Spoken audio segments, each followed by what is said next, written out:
मार्गशीर्ष माह के कृष्ण पक्ष पंचमी के दिन अन्नपूर्णा माता को समर्पित महाव्रत का प्रारंभ होता है।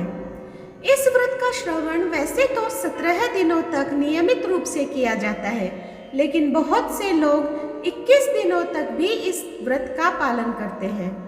अन्नपूर्णा माता को समर्पित इस व्रत के दिन श्रवण की जाने वाली व्रत कथा का विशेष महत्व बताया जाता है।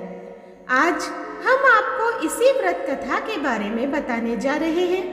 एक समय की बात है, काशी निवासी धनंजय की पत्नी का नाम सुलक्षणा था। उसे अन्य सब सुख प्राप्त थे, केवल निर्धनता ही उसके दुख का एकमात्र कारण था। यह दुख उसे हर समय सताता रहता था। एक दिन सुलक्षणा पति से बोली, स्वामी आप कुछ उद्यम करो तो काम चले। इस प्रकार कब तक काम चलेगा? सुलक्षणा की बात धनंजय के मन में बैठ गई और वह उसी दिन विश्वनाथ शंकर जी को प्रसन्न करने के लिए बैठ गया और कहने लगा, हे देवादिदेव विश्वेश्वर, मुझे पूजा पाठ कुछ नहीं आता है, केवल आपके भरोसे बैठा हूँ। इतनी विनती करके वह 2-3 दिन भूखा प्यासा बैठा रहा।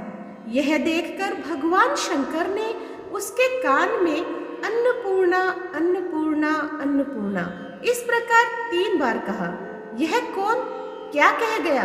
इसी सोच में धनंजय पड़ गया कि मंदिर से आते ब्राह्मणों को देखकर पूछने लगा, पंडित जी अन्नपूर्णा कौन है? ब्राह्मणों ने कहा, तू अन्न छोड़ बैठा है सो तुझे अन्न की ही बात सूझती है, जा घर जाकर अन्न ग्रहण कर।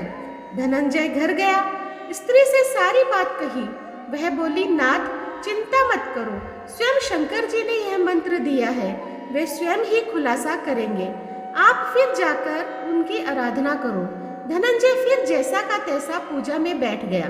रात्रि में शंकर जी ने आज्ञा दी और कहा, तू पूर्व दिशा में चला जा। वह अन्नपूर्णा का नाम जपता जाता और रास्ते में फल खाता जाता, झरनों का पानी पीता जाता। इस प्रकार कितने ही दिनों तक चलता गया। वहां उसे चांदी सी चमकती वन की शोभा देखने में आई, सुंदर सरोवर देखने में आया।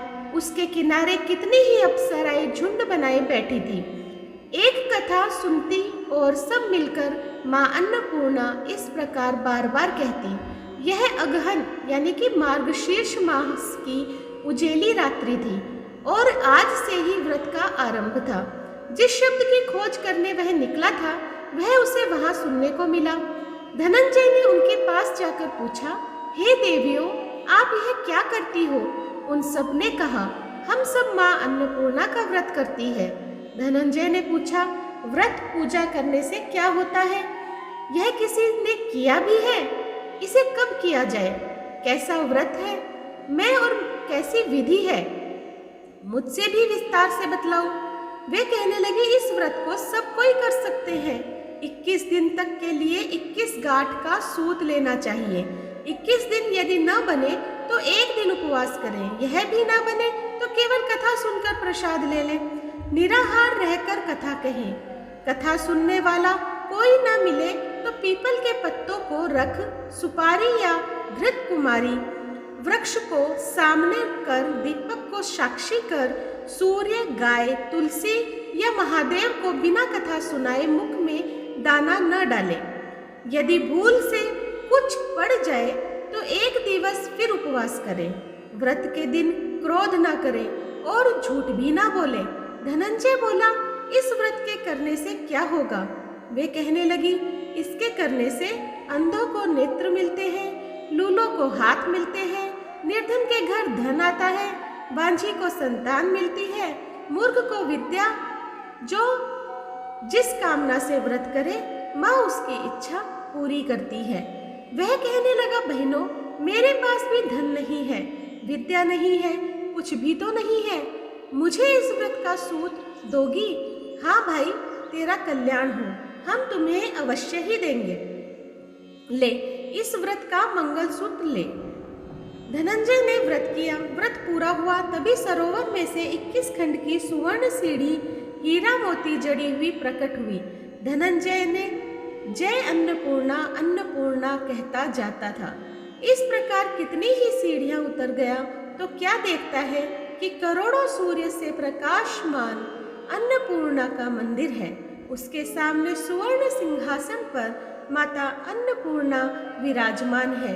सामने भिक्षा लेते हुए शंकर भगवान खड़े हैं। देवांगनाएं चंवर डुलाती है, कितने ही हथियार बांधे पहरा देती है। धनंजय दौड़कर जगदम्बा के चरणों में गिर गया। देवी उसके मन का क्लेश जान गई। धनंजय कहने लगा, माता आप तो अंतर्यामी हो, आपको अपनी दशा क्या बताऊं। माता बोली, मेरा व्रत किया है, जा संसार तेरा सत्कार करेगा। माता ने धनंजय की जिह्वा पर बीज मंत्र लिख दिया। अब तो उसके रोम रोम में विद्या प्रकट हो गई। इतने में क्या देखता है कि वह काशी विश्वनाथ के मंदिर में खड़ा है।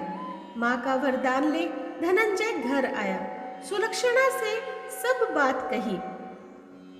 माता जी की कृपा से उसके घर में संपत्ति उमड़ने लगी। छोटा सा घर बहुत बड़ा गिना जाने लगा, जैसे शहद के छत्ते में मक्खियां जमा होती है। उसी प्रकार अनेक सगे संबंधी आकर उसकी बड़ाई करने लगे। कहने लगे, इतना धन और इतना बड़ा घर, सुंदर संतान, नहीं तो इस कमाई का कौन भोग करेगा। सुलक्षणा से संतान नहीं है, इसलिए तुम दूसरा विवाह कर लो। अनिच्छा होते हुए भी धनंजय को दूसरा विवाह करना पड़ा और सती सुलक्षणा को सौत का दुख उठाना पड़ा। इस प्रकार दिन बीतते गए। फिर अगहन मास आया। नए बंधन से बंधे पति से सुलक्षणा ने कहलाया कि हम व्रत के प्रभाव से सुखी हुए हैं, इस कारण यह व्रत छोड़ना नहीं चाहिए। यह माता जी का प्रताप है जो हम इतने संपन्न और सुखी हैं। सुलक्षणा की बात सुनकर धनंजय उसके यहाँ आया और व्रत में बैठ गया। नई बहू को इस व्रत की खबर नहीं थी। वह धनंजय के आने की राह देख रही थी। दिन बीतते गए और व्रत पूर्ण होने में 3 दिवस बाकी थे कि नई बहू को खबर पड़ी।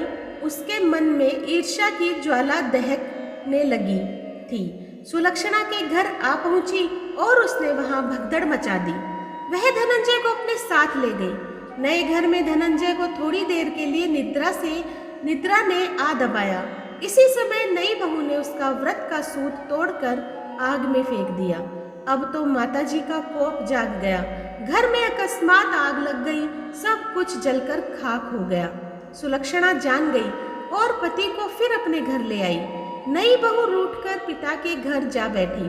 पति को परमेश्वर मानने वाली सुलक्षणा बोली, नाथ घबराना नहीं, माता जी की कृपा अलौकिक है। पुत्र कुपुत्र हो जाता है पर माता कुमाता नहीं होती। अब आप श्रद्धा और भक्ति से आराधना शुरू करो, वे जरूर हमारा कल्याण करेंगी। धनंजय फिर माता के पीछे पड़ गया। फिर वही सरोवर सीढ़ी प्रकट हुई, उसमें माँ अन्नपूर्णा कहकर वह उतर गया। वहां जा माता जी के चरणों में रुदन करने लगा। माता प्रसन्न होकर बोली, यह मेरी स्वर्ण की मूर्ति ले, उसकी पूजा करना, तू फिर सुखी हो जाएगा। जा, तुझे मेरा आशीर्वाद है। तेरी स्त्री सुलक्षणा ने श्रद्धा से मेरा व्रत किया है, उसे मैंने पुत्र दिया है। धनंजय ने आंखें खोली तो खुद को काशी विश्वनाथ के मंदिर में खड़ा पाया। वहां से फिर उसी प्रकार घर को आया। इधर सुलक्षणा के दिन चढ़े और महीने पूरे होते ही पुत्र का जन्म हुआ। गांव में आश्चर्य की लहर दौड़ गई। इस प्रकार उसी गांव के निसंतान सेठ के पुत्र होने पर उसने माता अन्नपूर्णा का मंदिर बनवा दिया। उसमें माता की धूमधाम से पधारी, यज्ञ किया और धनंजय को मंदिर के आचार्य का पद दे दिया। जीविका के लिए मंदिर की दक्षिणा और रहने के लिए बड़ा सुंदर सा भवन दिया। धनंजय स्त्री पुत्र सहित वहां रहने लगा। माता जी के चढ़ावे में भरपूर आमदनी होने लगी। उधर नई बहू के पिता के घर डाका पड़ गया, सब लुट गया। वे भीख मांगकर पेट भरने लगे। सुलक्षणा ने यह सुना तो उन्हें बुलावा भेजा। अलग घर में रख लिया और उनके अन्न वस्त्र का प्रबंध कर दिया। धनंजय सुलक्षणा और उसका पुत्र माताजी की कृपा से आनंद से रहने लगे। माताजी ने जैसे इनके भंडार भरे वैसे सबके भंडार भरे। जय अन्नपूर्णा माता। तो दोस्तों, आज मैंने आप लोगों के समक्ष अन्नपूर्णा माता की व्रत कथा प्रस्तुत की है। आपको कैसी लगी मुझे कमेंट बॉक्स में ज़रूर बताइएगा। जो लोग मेरे चैनल पर नए आए हैं प्लीज़ सब्सक्राइब कर दीजिए, लाइक कीजिए और शेयर कीजिए अपने दोस्तों और परिवार में, और इसी तरह मेरा सहयोग करते रहें। धन्यवाद।